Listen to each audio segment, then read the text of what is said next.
सामान्य सभामुख महोदय, यो सुकुम्बासीको विषयमा धेरै कुराहरू आएका छन्। हामीले काठमाडौँ उपत्यकामा रहेका खोला किनारमा जुन एकदमै जोखिमपूर्ण अवस्थामा बस्नु भएको थियो, उहाँहरूलाई चाहिँ अर्को ठाउँ सार्ने काम गरेको हो। हामीले उहाँहरूलाई त्यो तपाईँहरूले हेर्दाखेरि त्यो खेदाको अवस्था देखे पनि यो 4 वर्ष अगाडिदेखि नै म स्थानीय सरकारमा हुँदा नै सङ्घ सरकारलाई भनेको कुरा चाहिँ के थियो भन्दाखेरि उहाँहरूलाई त्यहाँबाट स्थानान्तरण गरेर होल्डिङ सेन्टरमा राखेर जो सहीमा सुकुम्बासी हुनुहुन्छ, जसको चाहिँ देशभरि कतै पनि एक धुर जग्गा पनि छैन, एक आना जग्गा पनि छैन, उहाँहरूलाई चाहिँ त्यो जग्गाको व्यवस्थापन नेपाल सरकारले गर्नुपर्छ। त्यो हाम्रो सरकारको र हाम्रो पार्टीको मान्यता हो, त्यो उहाँहरूले पाउनै पर्छ।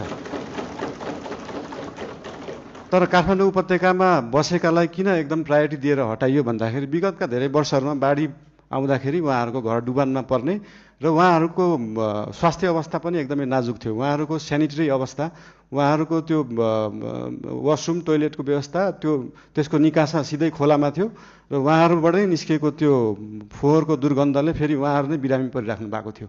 त्यसले गर्दाखेरि उहाँहरू बिरामी पनि परिराख्नु भएको थियो, खोला फोहोर पनि भइरहेको थियो र त्योभन्दा सबैभन्दा ठुलो कुरा चाहिँ उहाँहरूको ज्यान जोखिममा थियो। उहाँहरूको ज्यान जोखिमबाट जोगाउने काम गरेको हो नेपाल सरकारले।